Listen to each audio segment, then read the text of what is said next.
اسی لیے یہ نفلی عبادتیں جو ہے نا، نفلی عبادت ہے، بہت اچھی بات ہے. اللہ تعالیٰ ہم سب کو توفیق دے، زیادہ سے زیادہ کرنے کی توفیق دے. اللہ تعالیٰ کے تقرب کا ذریعہ ہوتی ہیں اور ان کے ذریعے ان سے ایک طاقت بھی پیدا ہوتی ہے جو انسان کو گناہوں سے بچنے میں روکتی ہے. لیکن اگر کوئی شخص ساری زندگی ایک نفلی عبادت نہ کرے لیکن گناہ سے بچا رہے ہیں، نفلی عبادت ایک نہیں کی کسی نے، تہجد ایک دن نہیں پڑا، سمجھے، اشراق ایک دن نہیں پڑا، اوابین ایک دن نہیں پڑی، اور اعتکاف ایک دن کا بھی نہیں کیا ساری زندگی، جبکہ اس کے ذمہ سنت موقعہ نہ ہو، کچھ نہیں کیا، لیکن گناہ سے بچتا رہا. آنکھوں کی حفاظت کی، کان کی حفاظت کی، زبان کی حفاظت کی، کبھی غیبت نہیں کی کسی کی، کبھی منہ سے جھوٹ نہیں نکلا، کبھی نگاہ کسی غلط جگہ پر نہیں ڈالی، کبھی کسی کی دل آزاری نہیں کی، کسی کا حق پامال نہیں کیا، ساری زندگی اس طرح گزاری، تو وہ کامیاب ہے. کامیاب ہے کیا مانا؟ جنت کا سزاوار ہے اللہ تعالیٰ کی طرف سے، فضل و کرم سے جنت کا سزاوار ہے. کیوں؟ جزاہم بما صبروا، تو اس نے صبر سے کام لیا تھا اور صبر سے کام لے کر اپنے آپ کو گناہوں سے بچایا تھا، تو اس کے نتیجے میں اس کو جنت اور حریر ملیں گے. قرآن کریم فرماتا ہے. تو اس سے یہ نہیں پوچھا جائے گا کہ تو نے تہجد کیوں نہیں پڑھی، تو نے اشراق کیوں نہیں پڑھی، تو نے اوابین کیوں نہیں پڑھی، تو نے اعتکاف کیوں نہیں کیا،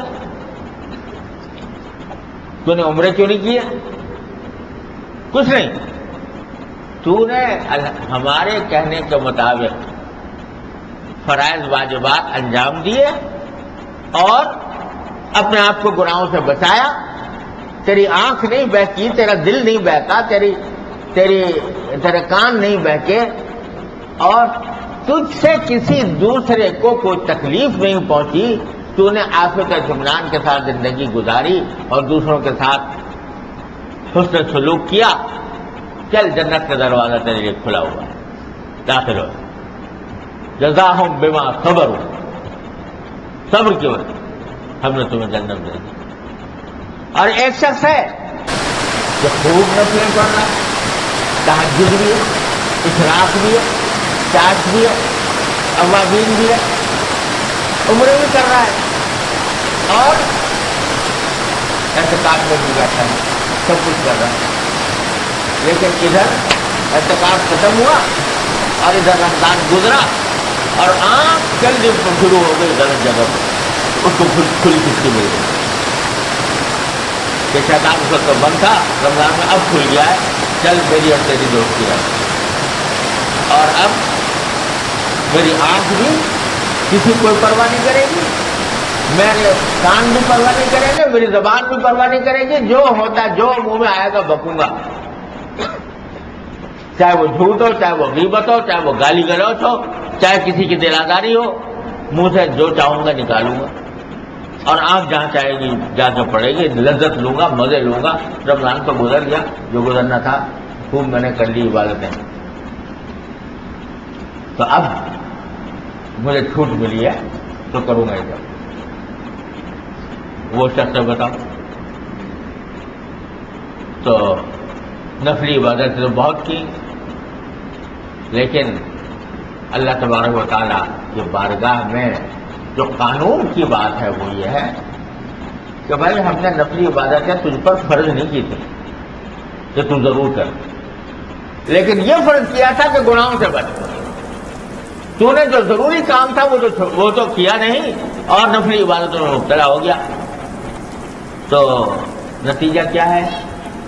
نتیجہ یہ کہ پلہ جو ہے وہ نیکیوں کے بجائے برائیوں کا بھاری ہو. فمن يعمل مثقال ذرة خيرا يره ومن يعمل مثقال ذرة شرا يره. اور فمن ثقلت موازینہ فهو في عیشة راضیہ، جس کی میزانیں عمل بھاری ہو وہ ہوگا اچھی زندگی میں اللہ تعالیٰ کے یہاں فہو فی عیشۃ راضیہ۔ تو میزان عمل بھاری جو ہوتی ہے وہ کس سے ہوتی ہے؟ صبر سے ہوتی ہے، صبر سے ہوتی ہے۔ نفلی عبادتوں کا جب موازنہ کیا جائے گناہوں کے ساتھ الیاذ باللہ، تو ایک جس کا معنی یہ کہ نفلی عبادت بھی کر رہا ہے آدمی اور گناہ بھی کر رہا ہے، تو عام حالات میں قانون کے لحاظ سے یوں اللہ کی رحمت بڑی وسیع ہے، وہ اس پر کوئی قدغن عائد نہیں ہوتی، لیکن قانون کا تقاضا یہ ہے کہ نفلی عبادت کا وزن ہلکا اور گناہ کا وزن زیادہ الیاذ باللہ۔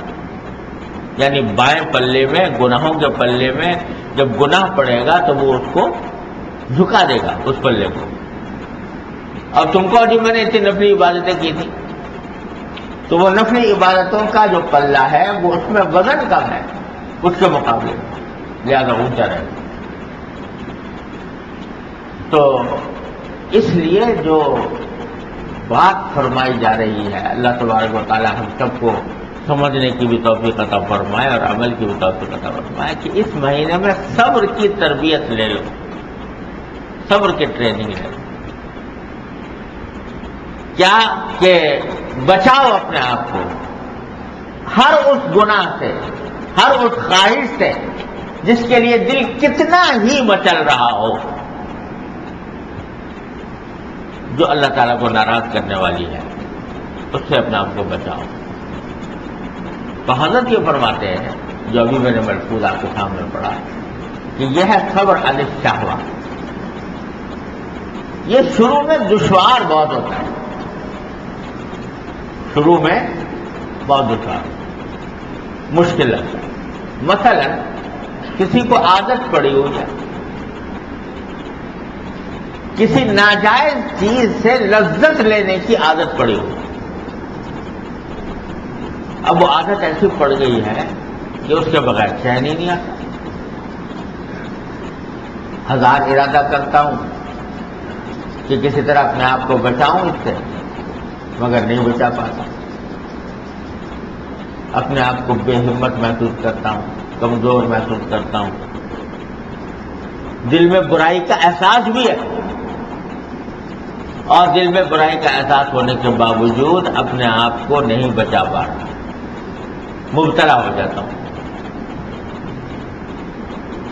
یہ وہ بات بتا رہا ہوں جو شاید ہم میں سے کوئی بھی اس سے مستثنا نہ ہو،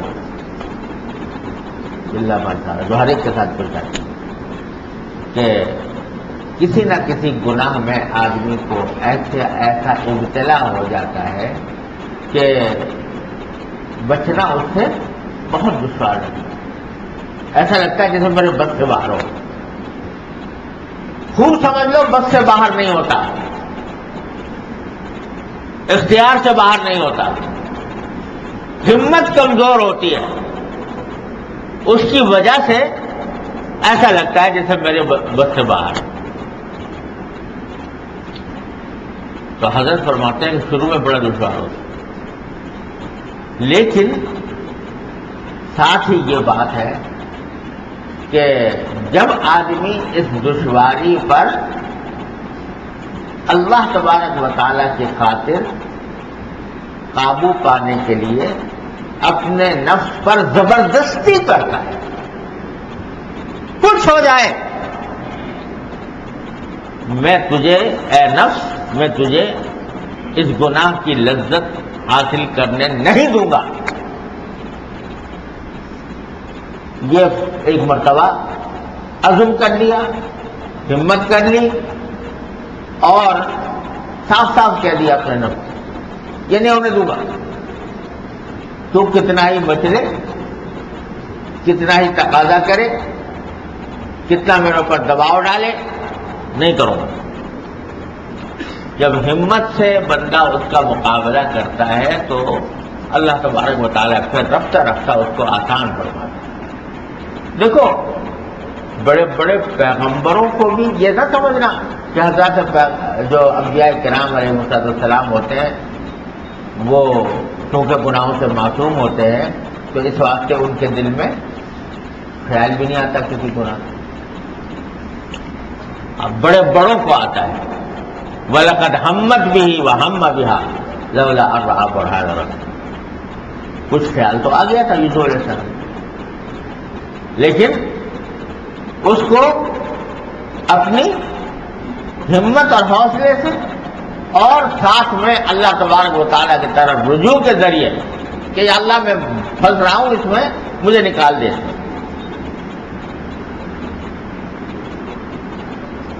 وَإِلَّا تَصْرِفْ عَنِّي كَيْدَهُنَّ أَصْبُ إِلَيْهِنَّ وَأَكُن مِّنَ الْجَاهِلِينَ۔ اے اللہ، اگر ان عورتوں کے مکر سے مجھے آپ ہٹائیں گے نہیں تو میرا دل ان کی طرف مائل ہو جائے گا، میں بھی نادان لوگوں میں سے شامل ہو جاؤں گا۔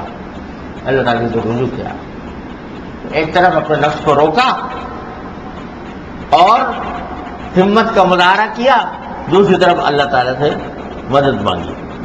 دو کام اکٹھے کیے تو کیا ہوا کہ تالے ٹوٹ گئے، اللہ تعالیٰ نے بچا لیا۔ تو حضرت فرماتے ہیں کہ شروع میں صبر عن الشہوہ دشوار ہوتا ہے، آدمی کو مشکل لگتا ہے، لیکن جو آدمی اپنے آپ پر زبردستی کیے جاتا ہے تو پھر یہ کام آسان ہوتا جاتا ہے، آسان ہو جاتا ہے۔ یہ نفس کی اور انسان کی کشتی ہوتی ہے۔ شروع میں جب آدمی کوئی گناہ چھوڑنا چاہتا ہے تو کشتی ہوتی ہے، نفس کہتا ہے کہ نہیں کرو یہ کام، اور تمہاری عقل کہہ رہی ہوتی ہے، دین کہہ رہا ہوتا ہے کہ نہیں کرو۔ اب لڑائی ہوتی ہے دونوں میں، تو شروع میں نفس غالب آ جاتا ہے اور بہت مشکل لگتا ہے چھوڑنا، لیکن اگر ہمت نہ ہارو، مایوس نہ ہو، اللہ تعالیٰ کو پکارتے رہو، اپنی ہمت کو تازہ کرتے رہو، تو ایک دن تم ضرور بالضرور نفس پر غالب آ کر رہو گے۔ ہو نہیں سکتا کہ اگر تم نے کوشش جاری رکھی ہو تو اللہ تعالیٰ مدد نہ فرمائے۔ الذین جاہدوا فینا لنہدینہم سبلنا۔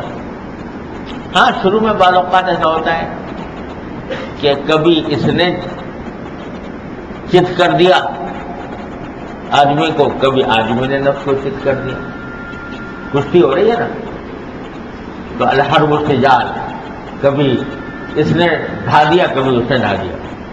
شروع میں کبھی ایسا بھی، اس سے گھبرانا نہیں چاہیے، ہمت تازہ کر لو۔ تو واحد علاج یہ ہے کہ جتنا اپنے نفس پر زبردستی کرتے جاؤ گے، جتنا اس کو ناجائز کاموں کے سلسلے میں کچلتے جاؤ گے، اتنا ہی اس میں طاقت اور ہمت بڑھتی جائے گی۔ یہ ہمت ایسی چیز ہے کہ یہ جتنا انسان اس کو استعمال کرے اتنا ہی اس میں اضافہ ہوتا ہے۔